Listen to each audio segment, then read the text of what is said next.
Some of you probably remember this guy. I was printing him when I had the Anycubic Viper.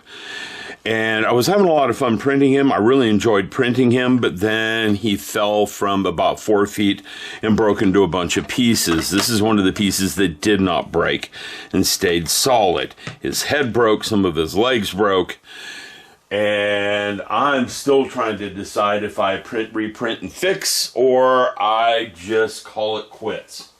I'm not sure what I'm going to do with that. A lot of that is dependent upon what happens next. Okay? Like, here's one of his legs. His legs didn't really break. Very few parts actually broke. Problem is they were glued and they were integral to who and what it was.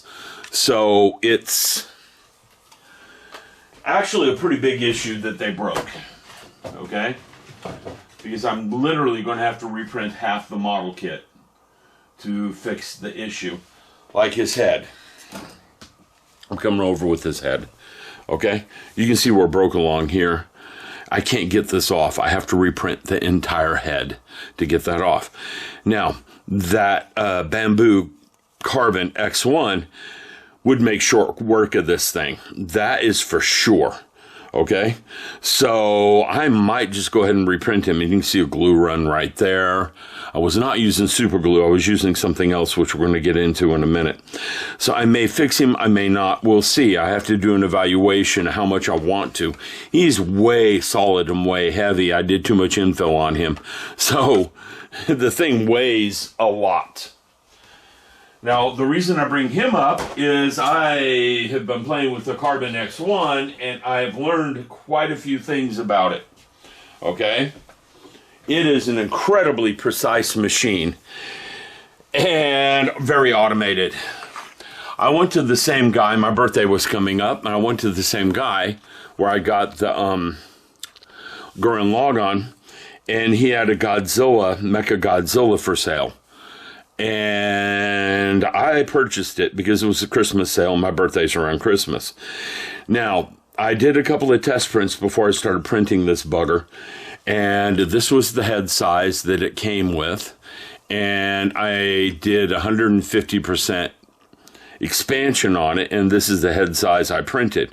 And these are the test parts I printed on the carbon just to see what they would look like, to see how big it would be, and see if I wanted to go ahead and print it big or just leave it normal. Okay? And I ran it past my kids, and 5, 6, and 9-year-old are all going to say, print it big, print it big. I want to see big. That's kids for you. And I listened to them instead of good judgment. You'll understand that comment in a minute. So here is a head printed in silver PLA. It could use a little bit of weathering and coloring to make it look outstanding. Okay? Jaw works. There's supposed to be an atomic blast that comes out of there, which I'm going to work on printing this weekend and experiment on that. Since that thing prints in color, these are not color prints, but since that thing does print in color, I'm going to try some things with some clear PLA, some clear tinted PLA, and see if I can get some really cool effects on the blast that comes out of his mouth. And you can see the texture where it touches the plate. I'm not using the cool plate. I'm using the texture plate. The cool plate, that would be perfectly smooth. The texture plate is kind of rough. Okay? So this head came out that big, and you can tell I'm printing the same scale as this black one. Now, what I didn't realize is how big the rest of it was going to be. And I started printing the tail a little bit later, and I'm walking away because yeah, your eyes are not deceiving you. If I zoom this out all the way, this tail is huge. I can't get it on screen. It's a good 2.5 to 3 feet long. It's by far the biggest thing I ever printed was this tail. Okay? Now, a couple of things that came out of printing it. One, that bamboo is a madman at printing.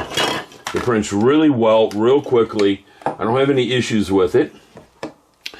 Two, something like this is a lot of work to print on it.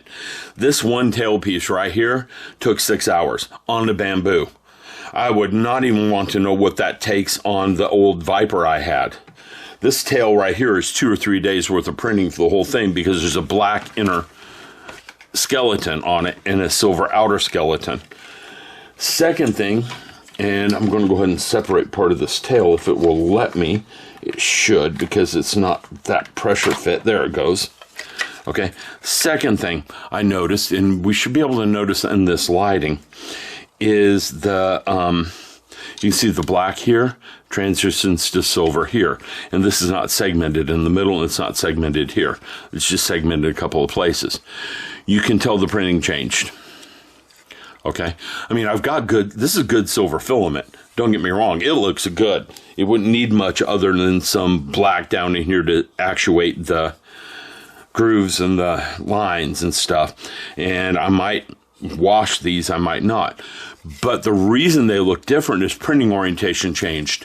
These three back tail pieces printed flat like this, whereas all these rings for the tail itself printed in this orientation. And when you change the print orientation like this from this to this, you're going to get a different look to the printout.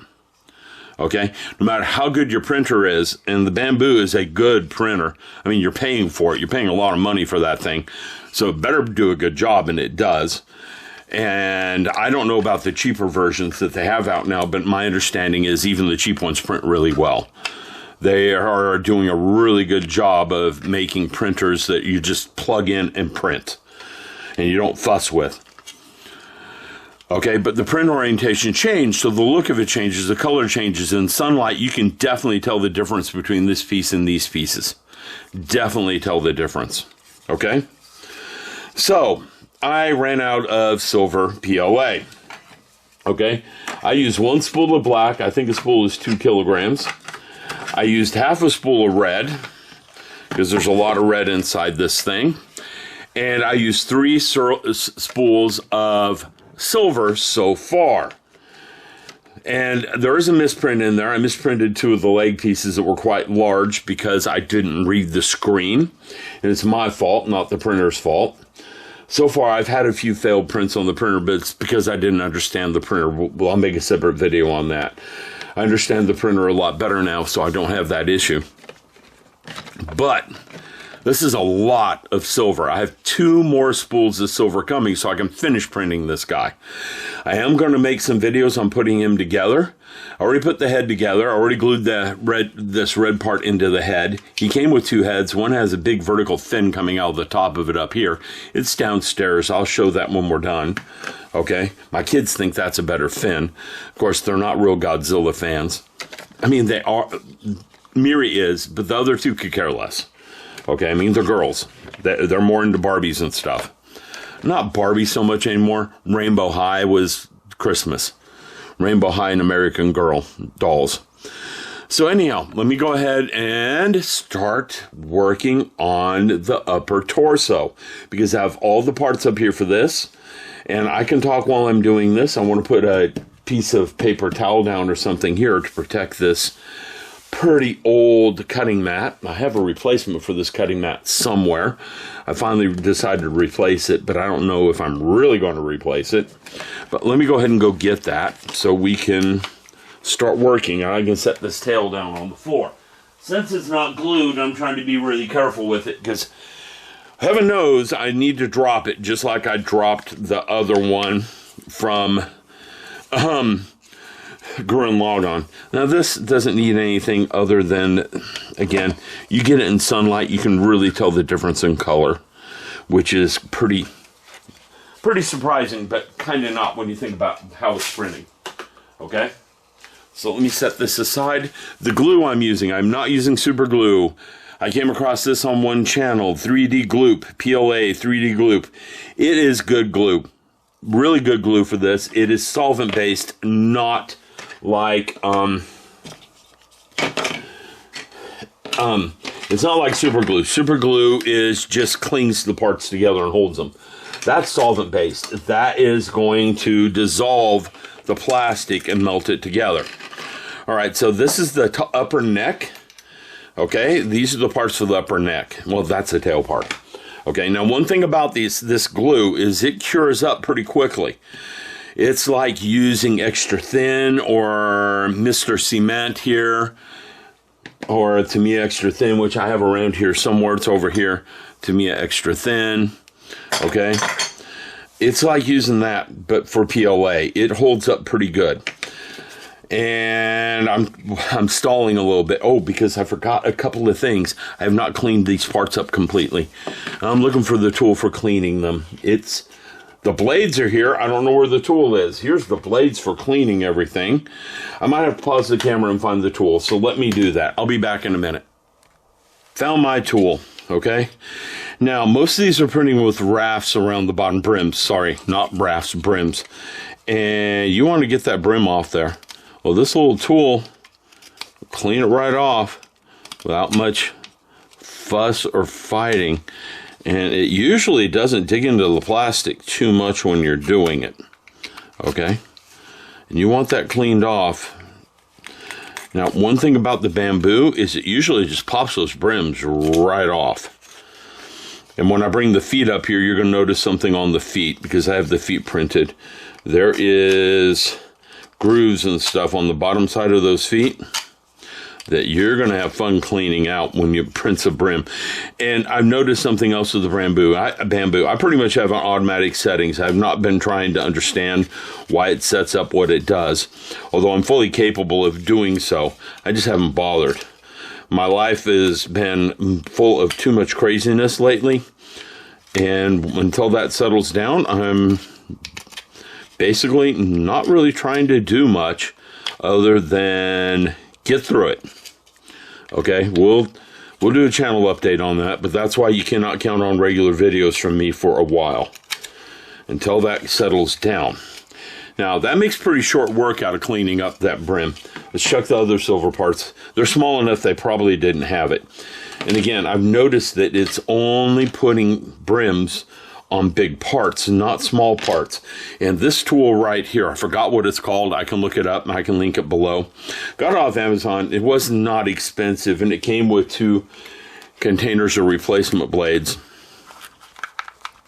This little guy right here makes short work out of cleaning up that stuff. And you get these little shavings everywhere, but you know, you work on models, you get used to having dirt like this laying around. Okay, and my trash can is close by, so let me get it in the trash can. Now let's start gluing this thing together while I have the opportunity, and I have a sleeping kitten on the floor. Mr. Big Ears is getting really big. He's going to go to the vet soon to become just Big Ears. He's going to lose a Mr. part. Okay, so let me zoom this in a bit because we'd like to be zoomed in more. Let's start with the big one, okay? Now, we have 3 black parts, and we have 3 silver parts, and we have 3 red parts. Okay, and I'm off screen, I know that, but I won't be on screen, off screen for long. So we have 3 black parts, 3 red parts, and 3 silver parts, and this makes up this upper neck, okay? And the red parts are pretty simple. They go in from the bottom, and you want to put them in so that, and they once you get them lined up, they just slide in there. And they're access coloring on his fins, on his back. And they just slide in there, you put a little bit of glue on them, slap them in there, and they're going to be fine. Let me get my glue bottle, and I need to get a really bad paintbrush that I don't care about, and use that to add this glue in. Because what comes with the bottle lid, I don't like. That's way too big of a paintbrush. I mean, it works for big parts like this. Okay? I mean, it works for that real well, and I got to make sure I don't touch this wrong because I really don't want this glue on my fingers. And you just push it in there, and you wait a little bit, and it'll be set up. Again, it's very much like Tamiya Extra Thin. It will mar the surface just like Tamiya Extra Thin will. And I don't know how many of you accidentally get it on your fingers and they left fingerprints on models, but I've most certainly done that. Okay? So there we go. And it looks like I did not clean that brim up completely right here because there's some shavings. I see some shavings and stuff. Now you can do a hobby knife for this. But the difference between the hobby knife and this thing is designed to do it, and a hobby knife is not. This is a anti-burr tool is what I think it's called. It's designed for removing flashing and stuff on cut parts. Okay, so I'm not cutting that very well right there. But that part's glued. It's already in there. It's not going to come out really easily. It is loose because I didn't glue it in correctly. Completely. Now this part's got to go in this way. Okay, because, yeah, the upper neck's got to come into it, and I think it drops down from the top. Not sure, but I know this black part goes in here, and, yep, it goes in from the bottom like this. Okay, so you have, that looks weird to me, but it sits in there. I mean, the guy who designed this kit did a very good design with tolerances and how things go together. Okay, and I got it on my fingers, just as I told you all not to do. I get it on my fingers. Okay, I don't know how toxic this stuff is either. And I'm not setting the part in there right, or am I? Yeah, I'm setting the part in there right. All right, and I'm going to go clean my hand up, and I'm going to pause the camera while I do that. But I'm going to let this part sit with some weight on it, and something with some weight would be the glue bottle. How's that? We can just set that there. I'll be back in a minute. We'll go clean my hands up.